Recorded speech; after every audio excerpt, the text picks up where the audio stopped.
안녕하세요, 여러분. 반갑습니다. 최병성입니다.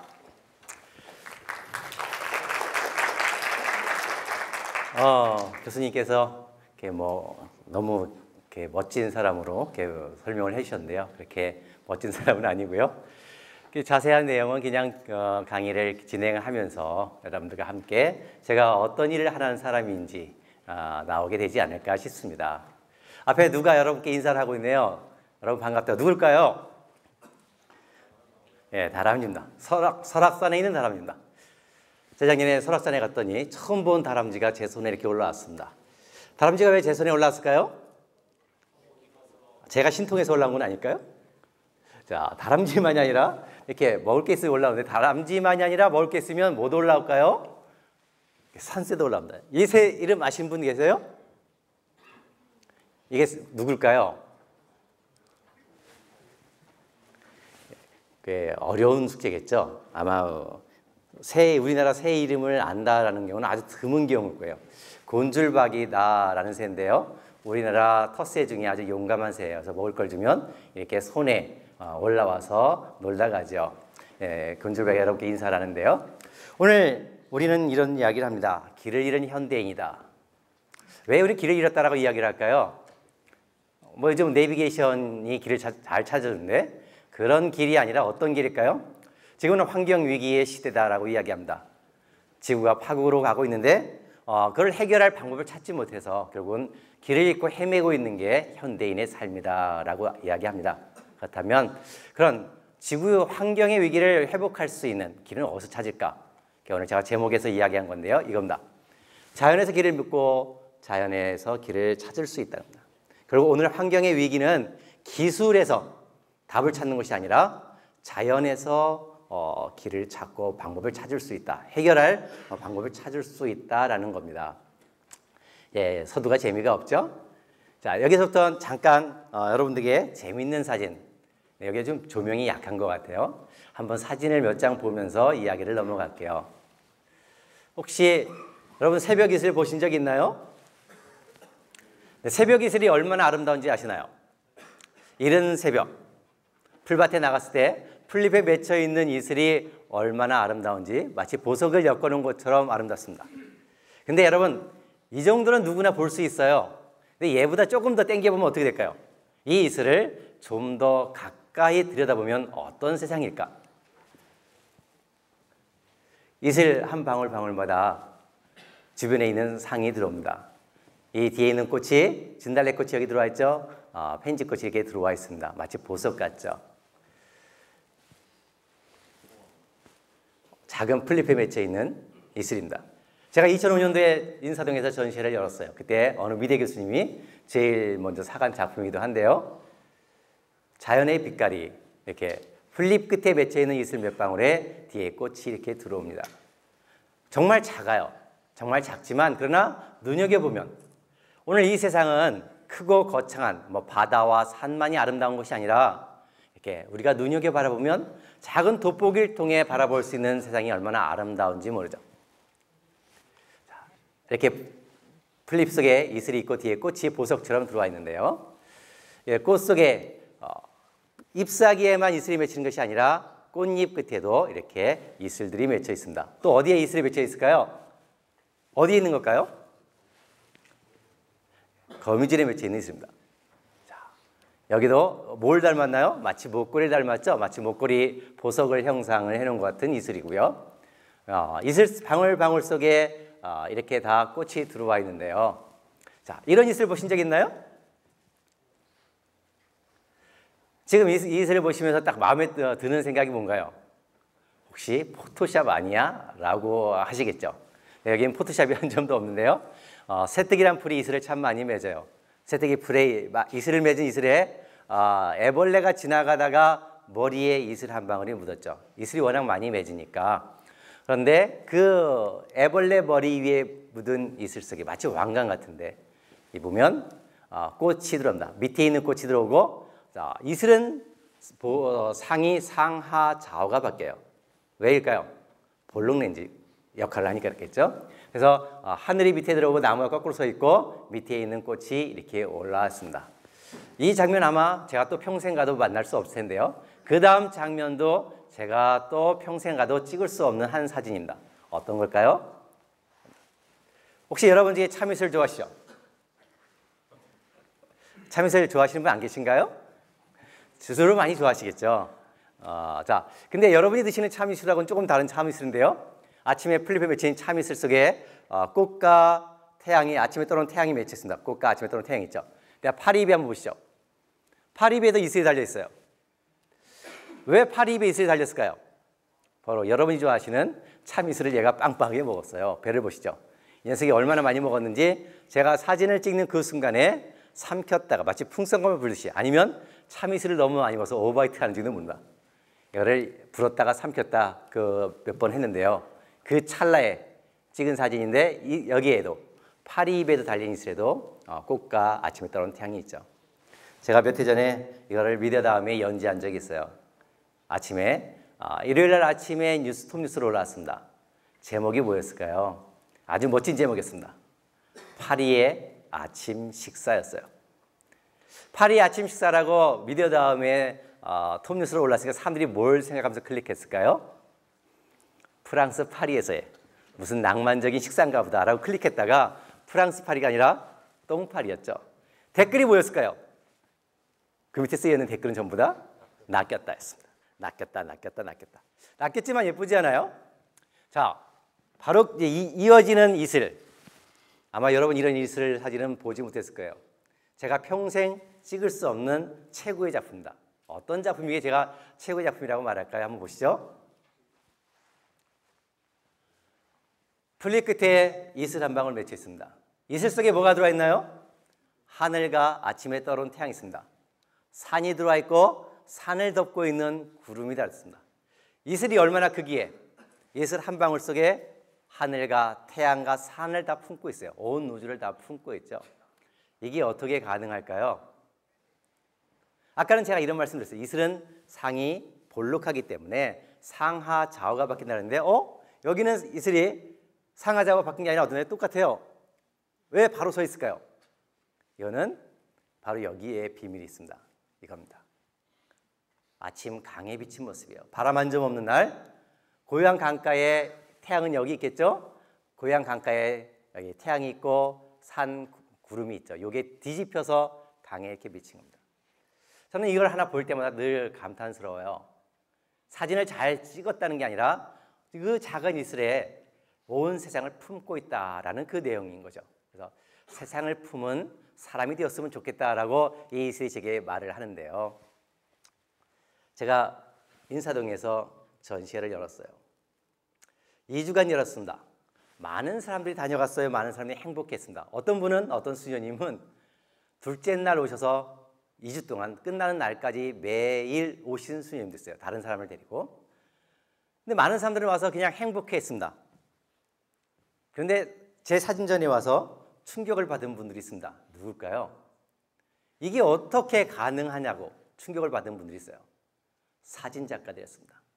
많은 사진작가들이 달려왔어요. 한 사진작가는 내게 와서 나는 10년 동안 이슬을 찍었는데 이게 표현이 안 되는데 어떻게 이런 일이 가능하냐고. 다들 수많은 사진작가들의 질문은 뭐였을까요? 똑같았어요. 카메라가 뭐냐였습니다. 다들 궁금한 카메라가 뭐냐. 근데 하루는 우리 사진학과 사진협회장도 하셨고 원로 교수님인 홍수태 교수님이 대학원생들을 데리고 오셨어요. 그리고 대학원생들 질문 역시 카메라가 뭐였냐죠. 교수님이 제 대신 설명을 해주셨는데요. 그 교수님께서 저하고 일면식 어떤 교수님께서 사진 월간 잡지에 제 사진전을 대해서 평을 쓰셨어요. 이렇게 그 중에 평 중에 제가 잠깐 짧은 한 부분을 옮겨봤는데요. 이슬이라는 단순한 소재에서 이렇게 아름다운 영상을 도출했다는 것은 발견의 눈을 높이 평가하지 않을 수 없다 그러면서 다이아몬드인 줄 이보다 아름다우랴. 이탈리아의 그 유명한 유리공예의 아름다움을 능가한다면서 이렇게 말합니다. 마지막에 이슬의 표면 장력에 의해 완전한 구묘체로 유지하는 이슬의 영상미의 흑실을 포착하는 데 성공한 사진 작품이다라고 말씀을 했죠. 자, 저는 이슬을 전공하지 않았어요. 사진을 전공하지 않았어요. 근데 사진을 찍다 보니까 이렇게 됐는데요. 제일 중요한 거, 많은 작가들이 궁금한 카메라가 뭐냐라는 거죠. 오늘 여러분들에게 그 말을 하고 싶어요. 많은 사람들은 좋은 카메라를 가지고 있으면 좋은 작품을 찍는다라고 이야기하죠. 근데 저는 카메라가 좋지 않아요. 제 카메라가 뭐라고 이야기한다면 제게 아마 작가들이 되게 돌날라올 상황도 벌어질 겁니다. 그래서 카메라에 대해서는 이야기하지 않았어요. 그리고 제가 이런 말을 했습니다. 예. 아름다움을 발견하는 것은 기계와 기술과 방법의 차이가 아니라 관점의 문제입니다. 눈높이의 문제입니다. 우리의 눈높이를 바꾸면 보이지 않는 새로움이 보인다라고 이야기했죠. 그래서 이슬의 그 작은 이슬의 눈높이로 우리가 내려갈 때 이슬에 감춰진 아름다움을 발견한다라고 했습니다. 여러분 이거 한번 보실래요? 자, 이게 어디에 있는 이슬일까요? 여러분이 눈높이를 바꾸면 똑같은 사물이 어떻게 달라지나 한번 보시죠. 이 이슬은 민들레 씨앗에 있는 이슬입니다. 이 사진은 제가 이렇게 찍었어요. 위에서 오른쪽 위에서 아래로 내려다보면서 찍었습니다. 근데 만약에 이 사물을 밑에서 위로 올려다보면 어떻게 될까요? 똑같은 민들레 씨앗에 맺혀있는 이슬이에요. 다른 사물도 아니고 바로 여기에 맺혀있는 이슬인데 어떻게 사물이 달라지나 한번 보시죠. 여러분 같을까요? 똑같은 사물임에도 보는 각도에 따라, 보는 눈높이에 따라 전혀 다른 사물로 표현되고 있다는 것입니다. 그래서 오늘 여러분에게 제 강의의 가장 중요한 것은 이겁니다. 눈높이를 바꾸자. 세상을 바라보는 관점을 바꾸자라는 겁니다. 세상이 지루한 게 아니라 최근에 마약 중독 누구 사이가 마약했다 그러잖아요. 많이 가지고 있어도 재미가 없어요. 새로운 재미들을 찾았습니다. 그러나 여러분 세상이 재미없는 게 아니라 세상을 바라보는 눈의 문제겠죠. 마음의 문제겠죠. 우리가 마음을 바꾸면 눈높이를 바꾸면 세상이 즐거워진다는 겁니다. 이게 똑같은 사물입니다. 똑같은 사물이지만 보는 각도에 따라서 이렇게 달라질 수가 있죠. 이 앞에 누굴까요? 이 앞에 있는 주인공, 배짱입니다. 배짱이 하면 떠오르는 생각 뭔가요? 제일 먼저 떠오르는 거는 개미와 배짱이. 개미와 배짱이를 통해 혹시 개미와 배짱이 누가 썼는지 아세요? 누구요? 개미와 배짱이 누가 썼나요? 아까 누가 대답한 것 같은데? 이솝이 썼죠. 자, 이솝이 언제적 사람인가요? BC 6세기. 그러니까 2600년 정도, 지금도 2700년 정도 전의 사람이네요. 자, 개미와 배짱이를 통해서 이렇게 얘기합니다. 개미처럼 열심히 성실하게 일하면 잘 살 수 있지만 배짱이처럼 놀기만 하면 고통을 당한다라고 이야기합니다. 여러분, 이게 오늘 맞는 말일까요? 오늘도 여러분이 아마 어릴 때 개미와 배짱이 동화책을 읽고 살았을 거예요. 그리고 여러분이 결혼해서 여러분의 자녀들에게 또다시 개미와 배짱이라는 동화책을 전해줄 것입니다. 근데 과연 이 이야기가 맞냐는 거예요. 개미와 배짱이 버전 2, 버전 3가 있죠. 지금은 열심히 내가 일한다고, 열심히 공부한다고 내가 그 일한 대가만큼, 공부한 만큼 대가가 돌아오지 않는 세상이다라는 거죠. 그래서 개미와 배짱이 버전 2에 이렇게 이야기합니다. 개미는 여전히 열심히 일합니다. 그런데 뭐예요? 이른 아침 출근해서 저녁 때 퇴근하지만 비정규직이에요. 그래서 먹고 살기도 힘이 들다 그러죠. 배짱이는 여전히 노래를 좋아합니다. 어느 날 유명한 대중스타가 됐어요. 누구처럼 됐을까요? 싸이처럼. 그러면 세상이 달라졌다는 겁니다. 세상이 달라졌다면 세상을 바라보는 눈도, 세상을 살아가는 방법도 달라져야 한다라고 오늘 개미와 배짱이는 우리에게 이야기를 하고 있죠. 그래서 저는 오늘 여러분들에게 이렇게 이야기하고 싶어요. 다르게 바라보기, 다르게 말하기, 다르게 생각하기, 다르게 행동하기. 오늘 여러분이 살아가는 삶에 있어서 남과 다르게 볼 수 있는 눈이 없다라면 어떻게 될까? 오늘 여러분이 살아가는 가장 큰 힘은 바로 남과 다르게 생각하고 다르게 바라보고 다르게 말할 수 있는 힘이 여러분의 가장 큰 능력이 되어 있는 세상이다라는 거죠. 저희 집에 서랍 속에 있는 물건들을 꺼내봤습니다. 지도체, 필름, 카메라, CD 플레이어, MP3, 녹음기, 계산기 쭉 다 꺼내봤습니다. 자, 이게 어디에 있는 걸까요? 이게 다 어디에 들어있을까요? 어디?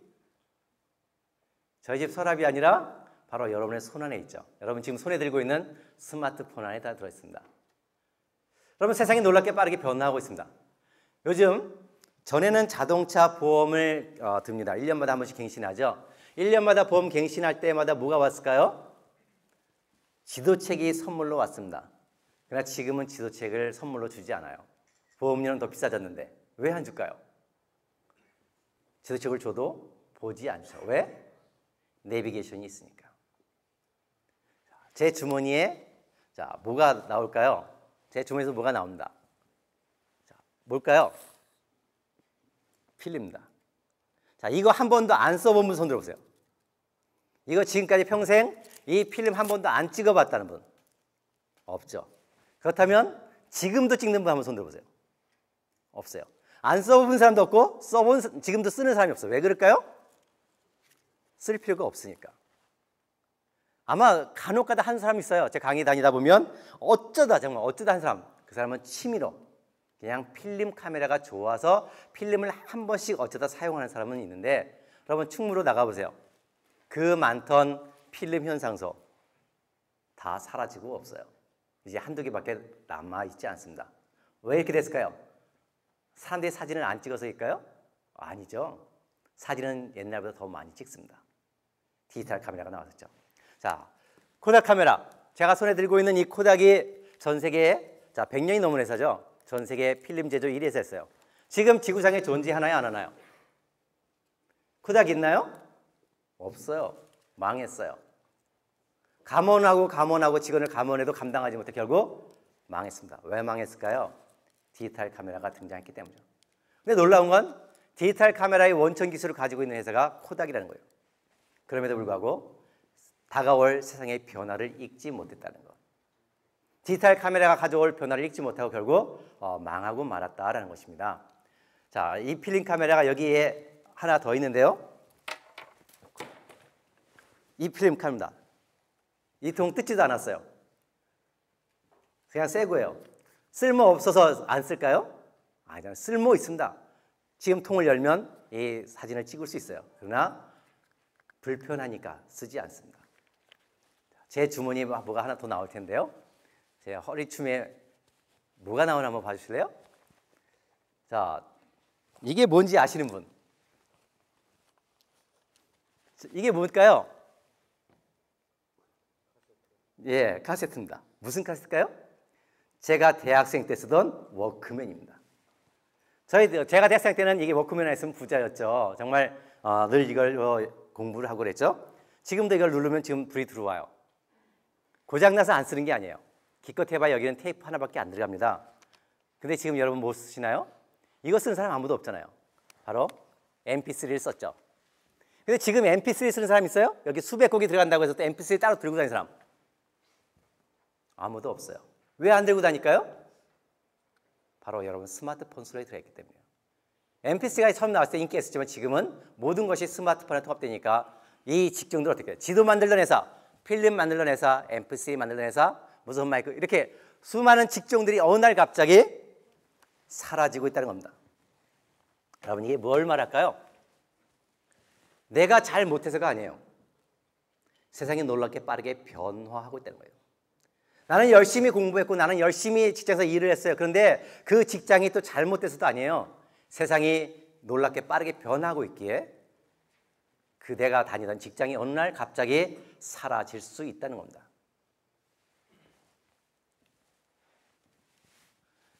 혹시 여러분 초등학교 때는 이 백과사전 보고 공부하신 분 손 들어보시죠.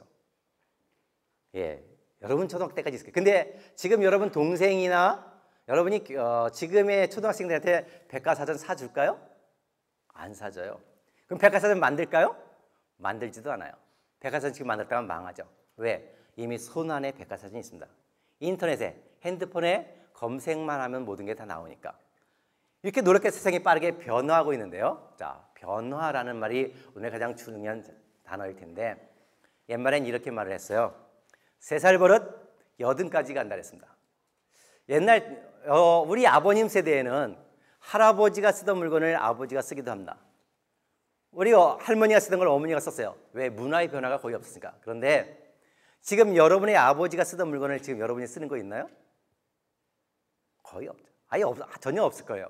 오히려 내가 쓰던 물건도 1년, 2년 지나면 아예 쓰지 못하게 되는 거예요. 여러분 핸드폰처럼 얼마나 자주 바꾸시나요? 이렇게 세상이 노랗게 빠르게 변화하고 있다. 그래서 이런 빠른 세상을 일컬어 옛말에는 3살 버릇 80까지 간다 그랬는데 지금은 뭐라 그럴까요? 너무나 변화가 빠르기 때문에 3살 버릇 4살 돼도 소용없다 라고 말하면 그 변화가 급속도로 진행되고 있다는 거죠. 자, 여러분 지금의 가장 큰 소망은 아마 좋은 직장에 취직하는 겁니다. 그 직장에 취직하면 여러분이 퇴직할 때까지 그 회사가 존재할까요? 여러분 어떻게 생각하세요? 그래서 학교에 남는 분도 계실 거고 다 이제 직장에 더 많이 들어가시겠죠.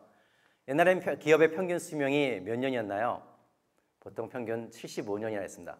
한 기업이 탄생해서 그 기업이 사라질 때까지 보통 70년이 넘었는데 지금은 기업의 평균 수명이 15년 정도밖에 되지 않는다고 이야기합니다. 그만큼 기업의 주기가 빨라요. 기업의 주기가 빠르다는 것은 세상의 문화가 굉장히 빠르게 변화하고 있다는 것을 이야기하죠. 그래서 여러분들이 오늘 여러분에게 말하고 싶은 것은 여러분의 삶을 정말 늘 상황에 끌려다니는 삶이 아니라 내가 주도적으로 삶을 살려면 미리 변화를 볼 수 있는 사람이 되어야 된다는 거죠. 세상이 어떻게 변하는지 미리 내가 읽을 수 있어야 된다. 그리고 그 변화를 대응할 능력이 우리에게 있어야 된다. 더 중요한 건 이걸 것 같아요. 변화를 창조하는 사람이 되었으면 좋겠다는 겁니다. 내가 세상의 변화를 만들고 세상을 변화를 시켜 나갈 수 있는 그런 멋진 고려대 여러분 사람들이 되었으면 얼마나 좋을까라고 생각을 하는데요. 여러분들에게 이걸 같이 한번 읽어봤으면 좋겠는데요. 같이 한번 읽어볼까요? 같이 한번 크게 읽어보죠. 시작. 다르게 바라보기, 다르게 생각하기, 다르게 말하기, 다르게 행동하기. 여러분들이 남과 다르게 바라보고 다르게 행동할 수 있는 그런 변화의 능력이 있었으면 좋겠다는 겁니다. 제가 여러분 이 사진은 무슨 사진일까요? 갑자기 배가 나왔습니다. 자, 동해입니다. 날이 어둡죠? 이 사진을 찍기 위해서 이른 새벽 해가 뜨기도 전에 이 배가 항구에 들어오고 있습니다. 이 사진을 찍기 위해서 제가 밤을 샜습니다. 바닷가에서 밤을 샜어요. 왜 이 사진을 찍기 위해서 밤을 샜을까요? 여기 저 배에 뭐가 실려 있기에? 배가 항구에 도착하고 배에서 이상한 시커먼 물건을 이렇게 내립니다. 바닥에 온 항구 바닥에 바다 오염될 만큼 트럭에 싣고 어느 공장 근처의 공장으로 이동을 합니다. 이게 뭘까? 어디에서 온 어떤 물건일까? 혹시 아시는 분 계신가요? 자, 이 물건이 간 곳을 추적해 봤습니다. 그 공장의 뒷산에 몰래 올라갔더니 이렇게 쌓였습니다. 그리고 거기에는 침출수들이 10% 침출수가 넘쳐 흐르고 있었어요. 끔찍하죠. 이게 뭘까? 일본 화력발전소에서 발전하고 난 찌꺼기 석탄재입니다. 석탄재를 우리나라 시멘트 공장들이 수입해 오는 거죠. 왜 일본에서 석탄재를 이렇게 해서 배로 수입해 올까요? 우리나라에 석탄재가 없어서? 석탄재가 화력발전소에서 나온다 그랬잖아요. 그럼 대한민국에는 화력발전소가 없나요? 많죠. 동해화력부터 보령화력, 우리나라 화력발전소 많습니다. 자, 왜 왔을까? 보면 여기 있습니다. 일본 환경성 홈페이지를 보시면 석탄재, 수출 목적의 시멘트 제조용입니다. 수출 대상국이 어디일까요? 한국밖에 없어요. 그 페이지를 전체 끝에서 마지막까지 봐도 마지막까지도 한국밖에 없습니다. 놀랍게도 일본 전력회사의 석탄재를 수입해가는 나라는 전 세계에서 북한도 아니고 대만도 아니고 중국도 아니고 대한민국밖에 없어요. 왜 이럴까? 여긴 동해화력입니다. 동해화력에 석탄재를 처리하지 못해가지고 일본에서 석탄재를 가져오기 전에는 우리나라 시멘트 공장들이 다 가져왔기 때문에 매립장에 매립할 게 없었어요. 그런데 일본에서 석탄재를 가져오면서부터는 처리할 길이 없어서 이렇게 매립장이 포화 상태예요. 매립장 조성 비용이 수천억이 듭니다. 바닷가에 매립합니다. 바다를 오염시킵니다. 근데 왜 이런 일이 벌어질까요? 바로 돈이죠. 오늘 여러분들에게 이야기하고 싶은 건 이런 부분이에요. 전기 생산이 과연 오늘 이제 여기 전기도 뿐만이 아니라 전자공학과도 같이 있는데 전기의 문제와 여러 가지 환경 문제를 이야기하고 싶어서 이걸 꺼내는데요. 제가 일본에 다녀온 적이 있습니다. 일본의 환경성을 갔습니다. 제가 여기 서 있잖아요. 여기 우리나라 환경부와 일본 환경성과 얼굴을 마주했습니다. 그리고 제가 한참 회의를 하다가 일어났어요. 일어나고 그동안 일본에서 들어온 쓰레기들이 한국에서 오염시킨 사진을 가져가고 이렇게 이야기를 했어요. 일본에서 한국으로 이렇게 쓰레기들이 들어와서 폐타이어, 석탄재, 그다음에 폐주물사, 철슬래그 이런 걸 들어와서 환경오염을 일으킨다. 내가 오늘 여기 온 것은 질문하러 온 게 아니라 양국의 우호관계를 위해 일본 쓰레기를 보내지 않았으면 좋겠다라고 했죠. 어떻게 됐을까요? 그날부로 일본에서 들어오는 쓰레기가 수입이 중단됐습니다. 놀라운 충격이 엿보였죠. 이렇게 선물로 줬어요. 일본 환경청 국장에게. 그거 가지라고, 선물로 가지라고 했죠. 아주 난감해 하잖아요. 자, 이렇게 해서 일본으로부터 들어오는 쓰레기 수입을 중단시켰어요. 근데 이게 얼마나 갔을까요? 이 효과가 딱 한 달 갔어요. 한 달 동안은 쓰레기가 중단됐는데 그러나 한 달 뒤에 다시 수입이 재개됩니다. 왜일까요? 일본은 석탄재를 한국으로 보내지 않으면 전 세계에서 가져가는 나라 아무 없으니까 처리할 길이 없어요. 일본에 매립하려면 톤당 20만 원이 됩니다. 그런데 톤당 5만 원만 주면 대한민국의 시멘트 공장들이 와서 가져가요. 그러니까 일본으로서는 자기 환경도 깨끗하고 경제적인 면도 있는 거죠. 우리나라는 어떻게 될까? 톤당 5만 원이면 뱃삭이 한 2만 원이 채 안 들어요. 쌍용 시멘트가 보통 한 5, 60만 톤, 그다음에 동양 시멘트가 30만 톤, 한라 20만 톤, 한일 20만 톤씩 수입받죠. 그 돈이 얼마일까요? 쓰레기 처리비 5만 원 빼기 운임비 2만 원, 3만 원 곱하기 50만 톤이면 그것만 150억이에요. 시멘트도 만들기 전에 150억이라는 엄청난 돈을 벌었죠. 그래서 바로 돈 때문에 이게 일본은 쓰레기 처리하지 못하면 석탄재, 화력발전소가 석탄재를 처리하지 못하면 어떻게 되나요? 아마 여러분 더 잘 아실 거예요. 발전소가 서야 됩니다. 일본은 다급해졌고 일본 환경부에서 우리나라 환경부로 계속 전화하고 우리나라 기업들은 돈을 벌어야 되고 그래서 결국은 한 달 만에 자 이렇게 우리나라 환경부에서 일본 환경청으로 공문을 보냅니다. 일본 환경청 김우라 과장님께 대한민국 환경부의 산업혁신 과장이 쓰레기를 다시 보내주십시오라고 이런 구걸 공문을 보내요. 그래서 한 달 만에 이게 원문인데요. 이렇게 들어옵니다. 왜 이런 일이 벌어지고 있을까라는 겁니다. 오늘 현대의 삶 속에서 정말 왜 이런 일들이 벌어지고 있을까? 모래, 강가의 모래입니다. 새가 지나가면 강가에 발자국이 남아요. 수달이 지나갔습니다. 수달 발자국이 강가에 찍혔습니다. 동물이 지나가면 새나 동물이 지나가면 그들의 발자국이 남습니다. 그런데 사람이 지나가면 뭐가 남을까요? 사람이 지나간 뒤에는 엄청난 쓰레기가 남습니다. 오늘 우리 삶의 문제, 현대의 문제는 쓰레기이죠. 끊임없이 우리가 소비하고 발생하는 쓰레기들 우리가 사용하고 버린 것뿐만 아니라 많은 공장에서 여러분 만들면서 생산하면서 나오는 이런 산업 쓰레기들입니다. 이런 쓰레기들의 문제는 다 어디에 있을까? 여러분 우리는 이런 이야기를 하죠. 전기 중독사이다라고 이야기를 합니다. 지금도 전기가 있습니다. 오늘 현대 문화가 전기가 없으면 이루어질 수가 없죠. 지하철 그리고 에스컬레이터가 있으니까 지하로 다니죠. 전기가 있으니까 엘리베이터를 위해서 가능하니까 고층 빌딩이 올라갑니다. 전기가 없다라면 오늘 우리 문명은 이해할 수가 없죠. 도저히 서 있을 수가 없을 텐데 과연 전기는 얼마나 깨끗한 에너지일까요? 편리해요. 정말 편리합니다. 그런데 그 전기가 우리에게 오기까지는 얼마나 깨끗할까, 얼마나 안전할까라고 생각한다면 결국 전기는 지금 내가 사용하는 게는 깨끗하고 안전하지만 내게 오기까지는 결코 안전하거나 깨끗한 에너지는 아니라는 거죠. 수력을 위해서는 댐을 써야 됩니다. 강을 파괴하게 되죠. 어쩔 수 없이. 화력발전을 위해서는 환경오염이 일어나죠. 원자력은 어떤가요? 안전하고 깨끗한가요? 값싼가요? 그렇지는 않잖아요.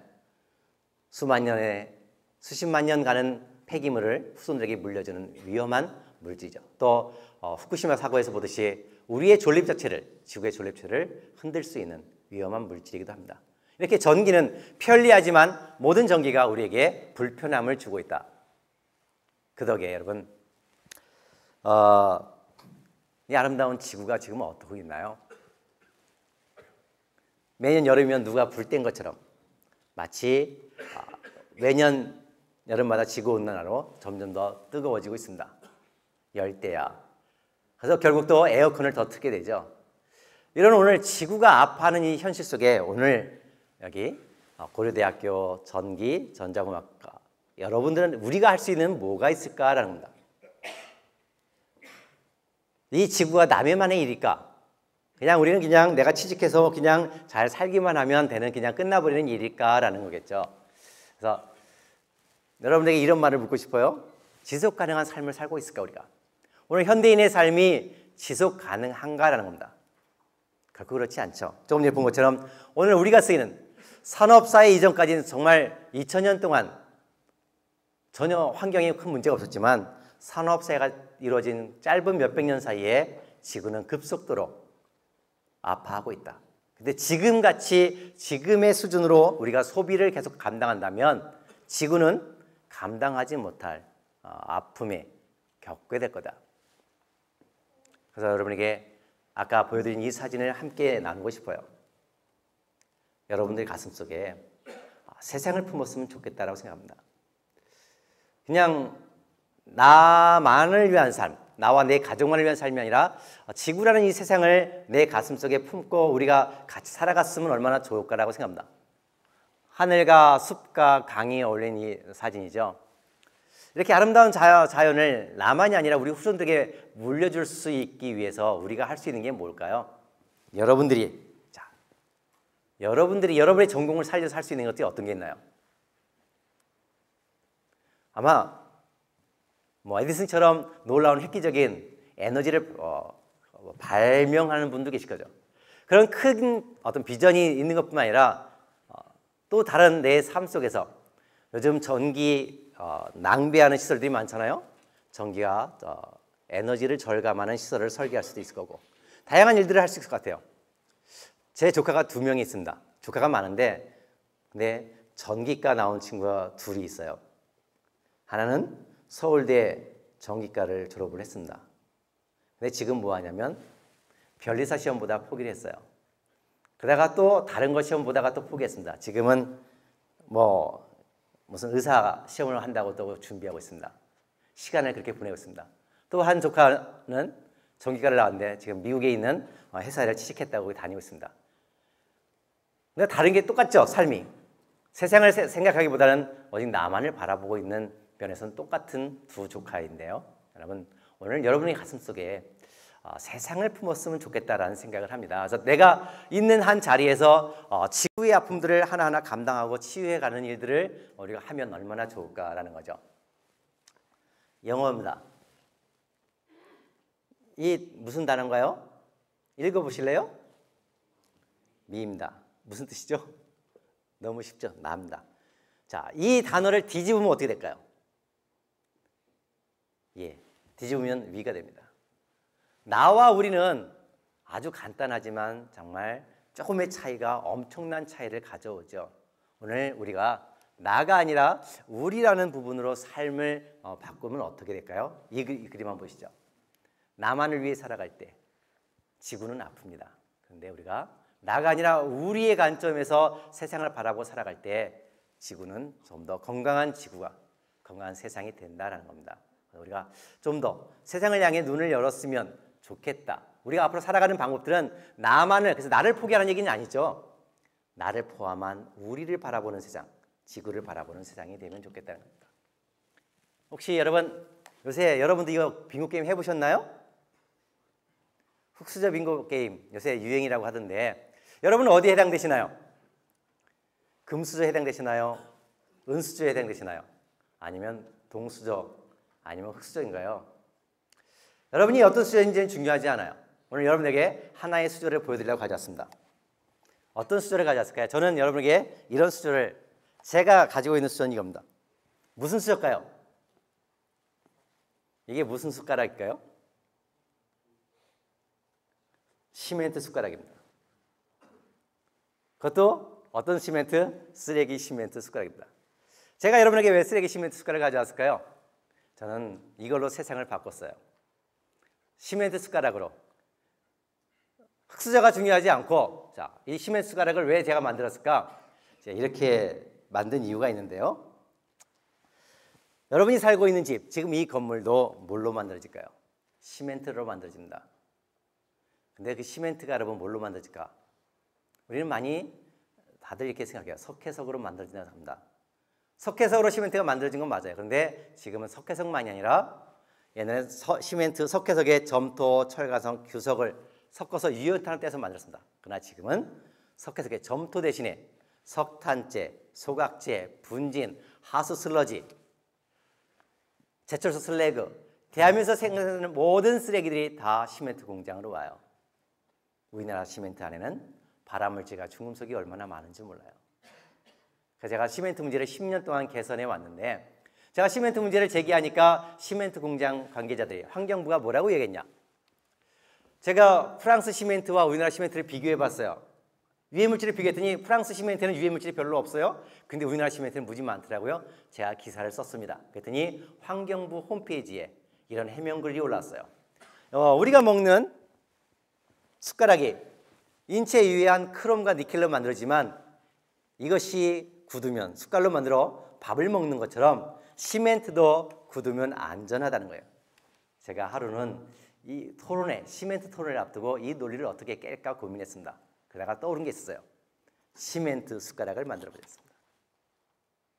그리고 토론회 때 이 숟가락을 들고 나갔습니다. 시멘트 토론회 때 제 옆에 시멘트 관계자와 환경부 관계자들이 쭉 앉아있습니다. 제가 이렇게 있죠. 우리 과장님, 환경부 과장님, 그다음에 시멘트 공장하는 전무님. 내가 오늘 시멘트 숟가락을 만들어 놨는데 이걸로 하나씩 선물로 드릴 테니까 밥 드실래요? 그랬습니다. 못 먹죠. 그러면 여러분 잘 알듯이 과학자들이니까 크롬 숟가락은 완전 물질이에요. 물을 흡수하지도 않고 부서지지도 않아요. 그러나 시멘트는 만지면 시멘트 가루가 나와요. 자, 제가 그 자리에서 어떻게 했냐. 이렇게 토론회에 쫙 있고 앞에 관중들이 쫙 앉아 있잖아요. 여기서 제가 해서 이렇게 한 다음에 가방에서 이 숟가락을 꺼냈고 가방에서 또 하나를 꺼냈습니다. 뭘 꺼냈을까요? 쇠망치를 꺼냈습니다. 쇠망치를 꺼내서 이 숟가락을 놓고 3번을 세게 두들겼어요. 아무리 세게 두들겨도 이 숟가락은 조금 휘었을 뿐 부러지지 않았어요. 그리고 이 시멘트 숟가락을 놓고 망치질 딱 한 봉을 때렸어요. 산산조각이 났어요. 그 전까지는 시멘트는 굳으면 안전하다고, 쓰레기 시멘트 안전하다고 주장하던 시멘트 업계가 환경부랑 다 침묵입니다. 이 시멘트 숟가락의 놀라운 효능이었죠. 이게 국정감사까지 등장을 했던 건데요. 여러분, 시멘트 숟가락. 오늘 우리가 금수저냐 흙수저냐 많은 논란이 요즘 정말 어려운 헬조선까지 이야기가 나오는 상황에서 비전이 없는, 정말 희망이 없는 이 나라에서 이런 이야기가 나오고 있는데, 여러분, 내가 어떤 수저냐는 중요하지 않은 것 같아요. 오늘 여러분에게 흙수저지만 세상을 바꾼 한 여인을 소개하고 싶어요. 정말 그 여인은 정말 비참한 흙수저였습니다. 그러나 그녀는 세상의 그 누구보다 감당하지 못하는 놀라운 세상을 바꿨는데요. 이 여인입니다. 중국입니다. 중국의 사막입니다. 이 사막에 이 여인이 물지개를 지고 가고 있습니다. 왜 물지개를 지고 갔을까요? 나무를 심습니다. 사막에 나무를 심었습니다. 이 여인이 사막에 나무를 심은 이유가 있어요. 집이 무지 가난했어요. 아버지가 가진 게 아무것도 없었어요. 그래서 어느 날 아버지가 이 여인을 마차에 태우고 달구지에 태우고 한참 사막을 가서 사막 속에 사는 한 청년에게 내려주고 간 게 결혼이었어요. 그렇다면 그 사막 속에 집이 있을까요? 그 모래 벌판 속에 아무것도 없는데 운막이라고는 그냥 조그만 그냥 모래 파고 만드는 것밖에 없었어요. 정말 놀라운 끔찍한 재앙이었죠. 버림받은 유배였죠. 이 여인이 매일 울었습니다. 보이는 건 사막밖에 없어요. 사람은 보이지 않고 사막만 보입니다. 죽음도 생각을 했습니다. 그런데 어느 날 이 여인이 죽음이 아니라 희망을 생각했습니다. 어떤 희망일까요? 나무를 심어보자라는 거였어요. 근데 여러분, 이 사막에 나무 심는 게 말이 돼요? 그렇다면 이 여인에게 돈이 있었을까요? 아니요, 돈도 없었어요. 며칠을 걸어나가 도시에 나가서 일을 해줬습니다. 일을 하고 받은 품삯으로 나무 몇 그루를 지고 왔어요. 그리고 사막에 나무를 심었습니다. 나무가 살까요? 안 살죠. 죽었습니다. 한 번 시도했습니다. 포기했습니다. 나무가 죽었습니다. 포기했을까요? 아니요, 포기하지 않았어요. 다시 또 나가 일을 합니다. 받은 품삯으로 또 다시 나무 몇 그루 사와 또 심었습니다. 또 죽었습니다. 포기하지 않았습니다. 다시 나가 또 일을 하고 품삯을 받아서 그것을 그 일을 나무를 심는 일을 반복하면서 자기만의 사막에 나무를 심어 살리는 법을 터득합니다. 그래서 이 여인은 이 사막을 숲으로 바꿨어요. 사막에 나무를 심어 여의도보다 더 넓은 면적의 숲을 바꿔냈어요. 포기하지 않는, 흙수저였지만 세상이 정말 절망밖에 보이지 않았지만, 희망이 보이지 않는 세상이었지만, 그러나 그 절망 대신에 희망을 선택함으로써 세상을 바꿔내는 놀라운 한 여인의 이야기입니다. 지금은 전 세계에서 이 여인이 바꿔놓은 숲을 보러 많은 사람들이 찾아온다는 겁니다. 이 여인이 사막을 숲으로 바꿨을 때 여러분 돈이 있었나요? 아니요, 돈은 없었어요. 그럼 누군가로부터 사막에 나무를 심어 살리는 기술을 전수받았나요? 아니요, 그 기술도 없었어요. 오직 가진 것은 열정뿐이었습니다. 도전과 용기, 포기하지 않는 그 마음뿐이었습니다. 상황은 중요하지 않았어요. 내가 가진 것도 중요하지 않았어요. 해보자라는 마음이었죠. 여기 이니천이라는 연인입니다. 이렇게 말합니다. 고군분투하여 사막을 다스리고 말겠다라고 이야기합니다. 남편입니다. 3년 5년 후면 저 모래 언덕이 나무로 가득하겠다라는 이 희망. 분명히 이 현실은 사막입니다. 그러나 3년 5년 후엔 이 사막이 숲으로 바뀔 거라는 희망이죠. 오늘 우리 현실은 어떤가요? 오늘 대한민국 현실은 날이 갈수록 암울합니다. 희망이 보이지 않아요. 그러나 여러분, 사막보단 낫지 않겠어요? 그 희망을 누가 만들까요? 저는 여러분들이, 우리가 함께 만들어갔으면 좋겠어요. 포기하지 않는. 그래서 그 희망들을, 이 세상을 하나하나 만들어가면 얼마나 좋을까라고 생각을 합니다. 그래서 제가 이런 말을 써봤어요. 수조의 차이가 아니라 용기와 열정으로 포기하지 않는 한 사람의 세상의 변화는 시작된다라는 거죠. 정말 한 사람의 이룬 변화는 엄청나죠. 여러분에게 강의 준비를 하면서 이걸 찾아봤어요. 그 유명한 연설문이죠. 마틴 루터 킹 목사의 내게엔 꿈이 있습니다. I have a dream. 마틴 루터 킹 목사가 이 연설문을 썼을 때, 연설을 했을 때 그때의 미국이라는 상황은 어떨까? 지금의 대한민국보다는 더 암울한 상황이었죠. 그러나 그에게는 꿈을 꿨습니다. 흑인과 백인이 차별하지 않는 그 세상을 꿈을 꿨고, 지금도 차별이 많지만 그전보다 나아졌잖아요. 오늘 우리에게 마틴 루터 킹의 나는 오늘 꿈을 갖고 있습니다. 이 말을 여러분과 함께 나누고 싶어요. 요즘 같은 세상이 무슨 꿈이냐?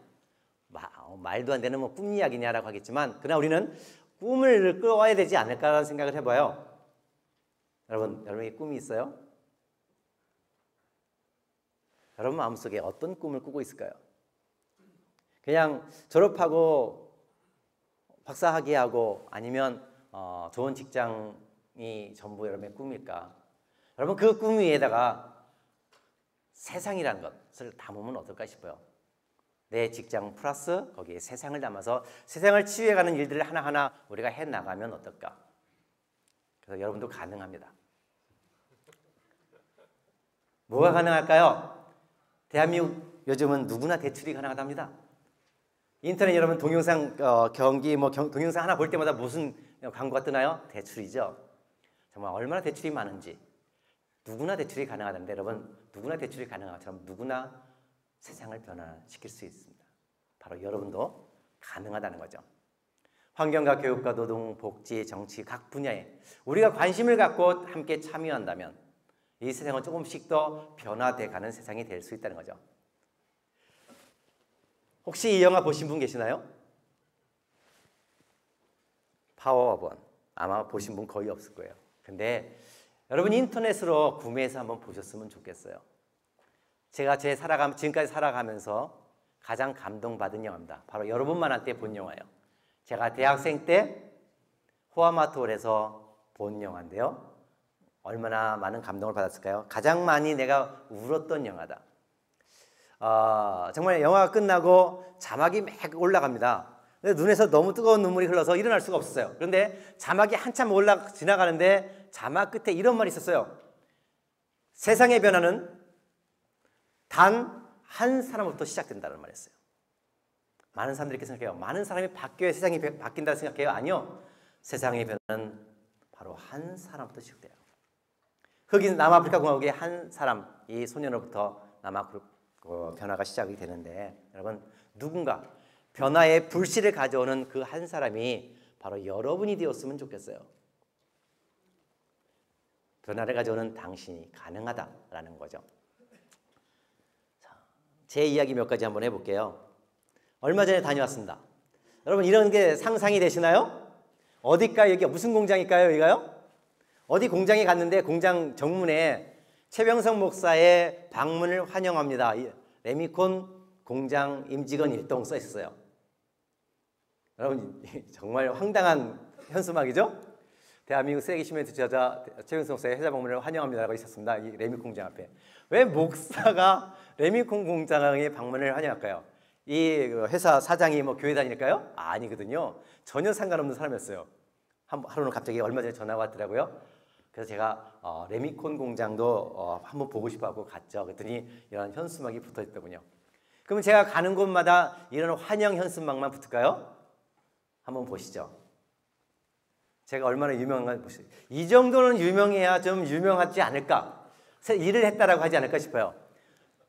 최병성이는 쌍용 지역에 접근 말라. 강원도 영월 쌍용 시멘트거든요. 여기에 저를 잡겠다고 막 조폭 같은 동네 청년들이 막 몰려났는데요. 최병성이는 접근 말라. 이렇게 험악한 분위기도 일어나고 있죠. 더 심각한 현수막도 있습니다. 원흉 최병성은 각성하답니다. 대단하죠. 그래서 제가 시멘트 공장엔 아주 원흉 같은 존재거든요. 그래서 이런 말까지 있는데, 그동안 그러면 어떻게 했길래 어떤 일들을 해왔을까? 제가 여러분들에게 세상을 바꾸는 한 사람을 이야기했습니다. 많은 사람들이 이렇게 이야기를 해요. 내가 한 개인으로서 할 수 있는 일이 뭐가 있을까? 한 개인은 힘이 없고 단체도 아닌데 할 수 있는 게 별로 없다라고 이야기합니다. 그리고 누군가 세상을 변화시켜 주기를 바라죠. 제가 지금 환경운동을 시작한 지 지금 한 16년 됩니다. 조직도 단체도 없어요. 그냥 혼자 운동을 해요. 그런데 많은 사람들이 제게 붙여준 별명이 있습니다. 제 첫 번째 별명이 3개가 있는데, 첫 번째 별명이 뭘까요? 이런 별명입니다. 불독입니다. 불독처럼 생겼나요? 아니죠. 왜 불독이냐면 한 번 물면 놓지 않기 때문에. 두 번째 별명은 1인 군대입니다. 혼자지만 한 단체가, 어떤 단체가 하는 일보다 많은 일을 하기 때문에 1인 군대라고 이야기합니다. 또 다른 별명이 있습니다. 꼬마 다윗입니다. 골리앗을 물친 다윗이다. 어떤 일들을 했길래 사람들이 그런 별명을 붙여줬을까? 몇 가지 이야기 나눠볼게요. 저도 제가 대학원을 졸업하고 강원도 영월 산속에 조용히 숨어 살았습니다. 아무도 없는 산속에 집을 짓고 숨어 살았는데, 어느 날 영월 군수가 이 강원도 영월 서강 앞에 쓰레기 매립장을 짓겠다고 발표를 했어요. 영월 군수하고 피 터지게 싸웠습니다. 이 아름다운 이 맑은 강을 지켜내기 위해서 2년간 싸웠어요. 얼마나 열심히 싸웠냐면, 영월 군수 꿈에 최병성이가 등장하고 내 꿈에 영월 군수가 등장할 만큼 그렇게 피 터지게 싸워서 결국 제가 이겼죠. 그 싸움의 와중에 제가 또 혹시 여기 가보신 분 계신가요? 강원도 영월 서강의 한반도 지형이라는 곳입니다. 지금은 영월에서 가장 유명한 곳이 됐어요. 근데 이걸 누가 발견했냐? 제가 발견했거든요. 만들어진 건 수만 년 전에 만들어졌지만 이것을 발견한 건 2000년 12월. 지금은 영월에서 가장 유명한 관광지 됐고요. 영월 군수가 이걸 잘라고 도로를 내리는 걸 막아냈죠. 그래서 자, 이런 일을 했는데 별건 아니죠. 이게 여러분 무슨 달인지 아세요? 정말 예쁘죠? 정말 멋있는 달입니다. 조선시대 달입니다. 몇 년 됐을까요? 조선시대 달이면 600년 된 달입니다. 이게 어디에 있는 달일까요? 장충당 공원에 있는 수표교입니다. 수표교는 어디에 있는 다리일까요? 청계천에 있는 다리예요. 청계천에 있는 다리가 수표교 장충당 공원에 그냥 처박혀 있는 거예요. 다리가 아니라 그냥 처박혀 있어요. 이 다리는 어디 있어야 돼요? 청계천에 있어야 돼요. 이명박 전 서울시장이 청계천을 보고 나면서 이렇게 발표를 했습니다. 수표교와 광통교 모든 다리들을 제자리에 돌리겠습니다. 여러분, 청계천은 역사 복원이 아니라 역사 파괴가 됐어요. 지금도 예수부교는 장춘호공원에 있거든요. 박원순 시장과 제가 걷고 있습니다. 그리고 뒤에 똘마니처럼 따라오는 사람들 누굴까요? 서울시청 출입 기자들입니다. 왜 애들이 따라올까요? 청계천 재복원을 제가 했습니다. 청계천은 역사복원이 아니라 역사 파괴고 생태복원이라 물고기들의 시한부 사용장이라는 걸 제가 이야기했습니다. 이렇게 박원순 시장과 서울시청에서 제가 북 콘서트를 했죠. 이 자리에서 보여줬더니 박원순 시장이 깜짝 놀라면서 그렇다면 재복원해야죠. 그래서 재복원을 시도했습니다. 자, 이런 일도 했고요. 4대강 사업. 대한민국에서 4대강 사업에 대해서 제일 많은 글을 쓴 사람이 저예요. 찬성글이 아니라 잘못된 걸 지적했죠. 그럼 제가 생태를 전공했을까요? 토목학을 전공했을까요? 그렇지도 않아요. 4대강 사업 책을 2권이나 썼어요. 글도 많이 썼죠. 강의도 4대강 사업 강연을 전국을 300회가 넘는 강연을 다녔습니다.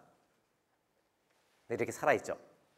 여러분 강연 4대강 정말 멋진 일일까요? 강을 살렸을까요? 이렇게 흐르던 강을 이 아름다운 곳을 이렇게 다 파괴했죠. 이렇게 아름답던 곳을 다 파고 썩은 물만 가둬놨어요. 그래서 녹조라떼가 이렇게 이야기하는 4대강 사업은 철새가 찾지 않는 강을 2011년 철새 낙원을 비상한다 했습니다. 근데 여러분 철새는 없어지고 어떤 철새? 철로 만든 철새들만 가득했죠. 그래서 백조는 올 수 없고 백조 닮은 오리배만 둥둥 떠다니는 네, 이런 강으로 전락된 게 오늘 현실인데요. 저는 이렇게 얘기합니다. 4대강 사업은 뻥이다 이야기예요. 4대강 사업의 효과를 이렇게 말합니다. 일자리를 창출합니다. 홍수를 예방한다. 가뭄을 막습니다. 지역 경제를 활성화시킨다. 근데 그게 모두 맞아요? 여러분 모두 다 뻥이었어요. 큰 뻥, 보리뻥, 손가락뻥, 개나리뻥, 옥수뻥, 떡뻥, 뻥튀기가 종류가 많은 것처럼 4대강 사업의 모든 효과는 거짓이었죠. 제가 부산항에 간 적이 있습니다. 부산항에 세관을 설득해서 부산항에 들어갔어요. 왜 들어갔을까요? 물건을 컨테이너 박스 2개를 내렸습니다. 이 안에서 뭐가 나왔을까요? 끄집어냈습니다. 일본에서 수입된 물건 중에 고무칩이라고 재활용한다고 물건이 수입됐어요. 그런데 고무칩이 아니었어요. 일본에서도 소각할 수도 없는 염소 16만 ppm짜리 정말 악성 쓰레기가 들어온 거예요. 제가 이걸 적발해서 일본 환경성에 제가 메일을 보냈습니다. 당신의 나라에서 이런 쓰레기가 들어왔다. 대가져가라 라고 메일을 보냈죠. 일본 환경성에서 답이 왔어요. 대가져가겠습니다. 제가 환경부에 이렇게 얘기했습니다. 일본으로부터 들어오는 쓰레기 수입 금지시켜라 그랬어요. 그랬더니 환경부가 어떻게 했냐면 쓰레기 수입 금지법을 만든 게 아니라 수출입 신고제를 만들어버렸어요. 이전에는 어떤 쓰레기가 우리나라에 들어와서 어떻게 유통되는지 알 수가 없어요. 근데 그나마 수출입 신고제가 만들어져서 어떤 쓰레기가 어떻게 유통되는지는 조금 알게 됐어요. 쓰레기가 금지된 게 아니라. 근데 놀라운 건 수출입 신고제가 만들어지니까 일본에서 박수치고 난리가 났어요. 왜? 일본의 쓰레기 처리 업자들이 왜 박수쳤을까?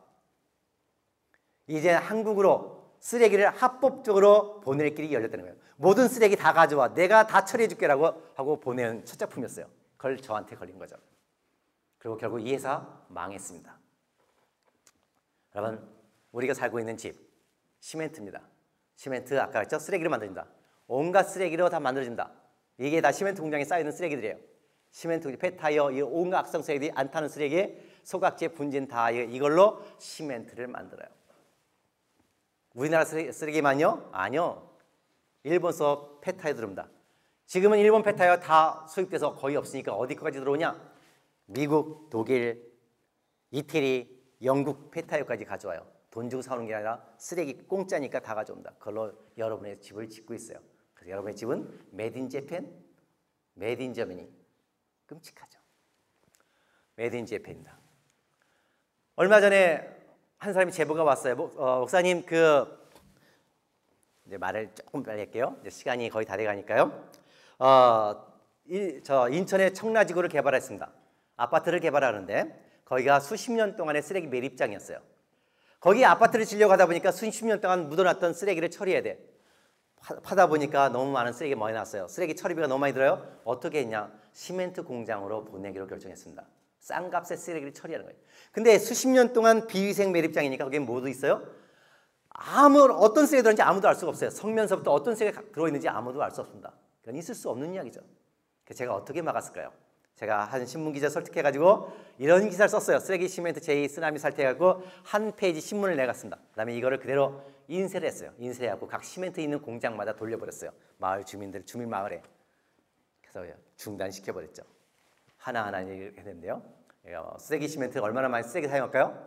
아시아 시멘트 보면 안 타는 쓰레기가 소각제 폐수 폐수원이가 연 13만 톤, 타는 쓰레기 폐타이어 폐합선수가 약 7.3만 톤 한 공장에서 사용하는 게 이겁니다. 이거를 가지고 시멘트를 만들죠. 이렇게 이야기합니다. 쓰레기로 시멘트를 만들면 국가적으로 절감되는 비용이 1,740억이래요. 여러분, 제 시멘트 전공하지 않았어요. 화공학 전공하지 않았어요. 제가 알고 있는 화학기호라는 것은 고등학교 때 배운 게 전부였어요. 근데 어떻게 목사가 이런 일을 했을까요? 전공은 중요하지 않더라고요. 강도 그렇고. 자, 1,740억 여러분, 국가적으로 절감되는 비용이 1,740억이라 그러는데요. 얼마나 큰 돈일까? 예, 큰 돈일까요? 우리나라 경제 수준에서요? 별 볼 일 없는 돈이잖아요. 이걸 5천만 명 나눠보니까 1인당 3,480원밖에 안 돼요. 여러분 3,480원이 얼마나 큰 돈일까요? 여러분 이 담배 한 갑 얼마예요? 지금 4,500원 하죠. 하루에 한 갑 피는 분도 있죠. 하루 두 갑 피는 분도 있어요. 근데 내가 수억 원 주고 사는 아파트가 바로 이 3,400원 때문에 평생 내 가족이 쓰레기로 지은 시멘트에 살아가야 된다는 거죠. 그렇다면 32평 아파트는 들어가는 시멘트 값은 얼마나 될까요? 여러분 시멘트 공장이 이렇게 합니다. 쓰레기로 시멘트 만들면 분양비 오른다 그랬어요. 제가 조사해봤어요. 그랬더니 얼마냐? 150만 원이 되잖아요. 한 평에 150만 원이 아니라 32평 총 해서 150만 원 정도밖에 되지 않아요. 쓰레기로 시멘트를 만들어야 될 이유가 전혀 없다는 거죠. 자, 넘어가겠습니다. 여론조사를 해봤더니 사람들이 다 반대를 했는데요. 제게 뭐 고발하겠다, 뭐 제게 돌아오는 건 아니라 형사고발 이런 게 들어오죠. 하는 소송을 했습니다. 제 글을 삭제했습니다. 방송통신심의위원회를 통해 하고 시멘트 업계가 제가 쓴 글을 삭제시켰어요. 방송통신심의위원회와 소송을 했습니다. 그리고 누가 이겼을까요? KBS, MBC, SBS도 감당 못했던 방송통신심의위원회의 그 권력을 대한민국 최초로 최병성이라는 한 개인이 이겼습니다. 그래서 방송통신심의위원회가 민간위원회가 아니라 국가기관이고 잘못된 행정처분을 했다는 놀라운 재판 결과를 받아냈죠. 이렇게 방송통신심의위원회가 이렇게 됐다라는 게 뉴스가 올라온 게 있는데요. 고발도 당합니다. 제가 요새 제 연봉이 여러분 4억 2천만 원입니다. 믿겨지세요? 제 연봉이 4억 2천만 원이라고 하면 안 믿겨지겠죠. 며칠 전에 제가 받은 손해배상 청구 소송액이에요.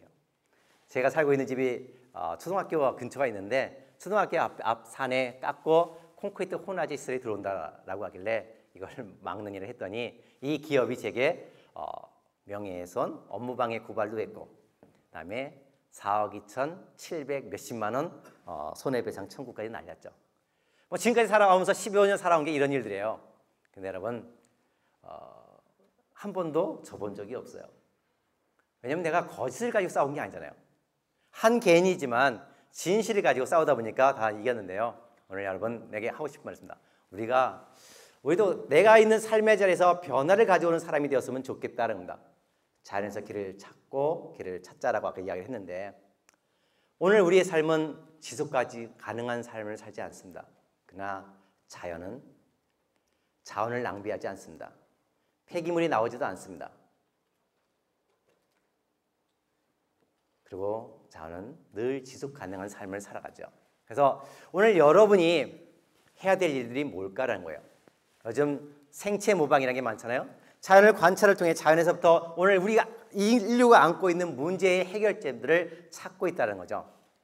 그래서 자료를 찾아보니까 이런 것들이 많더라고요. 조개의 껍데기에서 마이크로칩의 과열을 찾아냈고 한 사람은 그 바닷가를 거닐다가 조개 껍데기를 보고 거기에서 마이크로칩이 과열되는 것을 방지할 수 있는 비결을 찾아냅니다. 나뭇잎을 통해 태양광 전지의 비결을 찾아냅니다. 나비 날개를 통해 조명 에너지의 비용을 80% 절감합니다. 이렇게 여러분 바로 오늘 우리가 인류가 안고 있는 문제들을 해결을 어디서 찾아요? 바로 이런 자연의 관찰을 통해서. 여러분들이 기술자로서 과학자로서 여러분 해야 될 이 지구를 위해 해야 될 책임들이 얼마나 많을까. 근데 그것이 어디서 멀리 있는 것이 아니라 여러분 가까이에 늘 자연을 가까이 한다면 보고 관찰한다면 이 지구의 아픔들을 치유할 수 있는 것들이 많다라고 생각을 합니다. 이제 말을 마치겠습니다. 여러분 단풍입니다. 지금 많이 단풍들 구경 다니시죠? 자, 단풍이 떨어지면 이거 쓰레기일까요? 아니요. 지렁이가 먹습니다. 그리고 땅을 거름지게 합니다. 이 단풍은 쓰레기가 아니라 비가 오면 이 단풍이 흙을 보호해줍니다. 흙이 쓸려내가지 않는 보온 덮개입니다. 그리고 땅 속에 스며든 습기가 증발되지 않게 하는 보온 덮개이기도 하지요. 정말 이 낙엽은 쓰레기가 아니라 다양한 효능을 가지고 있는 아주 유용한 물질입니다. 자연은 쓰레기가 없습니다. 그리고 모든 것이 순환합니다. 덴마크에 칼룸보그 복합단지가 있다고 합니다. 그것은 이 단지엔 6개의 기업이 들어있는데 서로 간에 발생하는 열과 폐기물들을 이용해서 서로 간에 돌고 있는 순환 자원의 세상을 만든다고 해요. 그것을 어떻게 만들었냐면 바로 숲생태, 폐기물이 없는 숲생태를 모델로 한 생태적 모델이다라고 이야기합니다. 자연에 대한 관찰을 통해서 하나하나 해결을 찾아가는 모습들. 오늘 여러분들이 참 어깨가 무겁다는 생각이 들어요.